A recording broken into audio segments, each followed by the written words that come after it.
At Cape Canaveral, Florida, the Army's Jupiter C rocket is ready for America's second attempt to launch a space satellite. No relation to the IRBM Jupiter, this is a rebuilt Redstone, a 200-mile missile carrying, instead of a warhead, 3 stages of solid fuel booster rockets and the Explorer, a 6-foot bullet only inches across, crammed with electronic gear. 30 pounds of payload.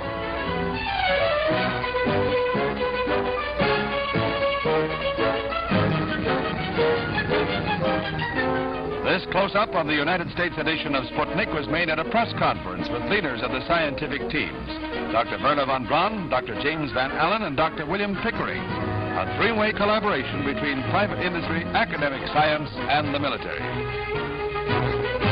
Jupiter C stands poised on its launching pad.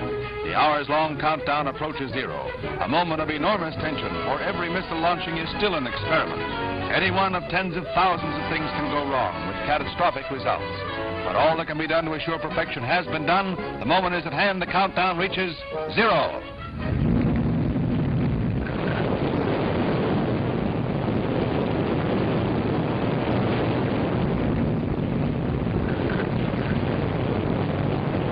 Some 3 minutes later, Explorer is in orbit, broadcasting to the world its coded scientific data.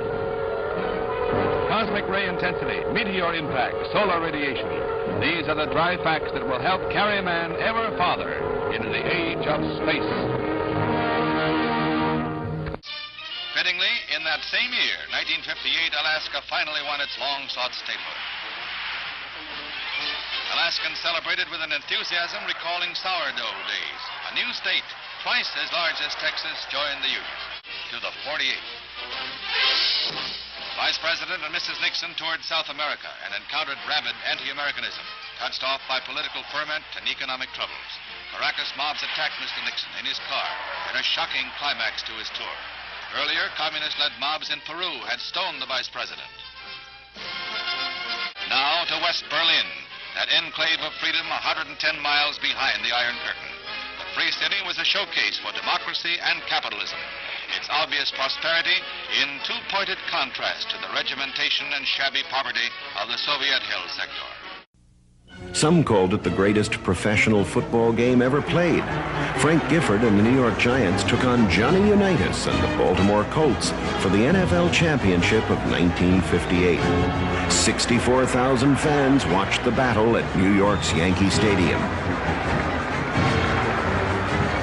Unitas led his team on a last-gasp drive with 2 minutes left to send the game into sudden death overtime, then marched the Colts down the field again for the winning touchdown and the championship. It was the first overtime game in NFL history.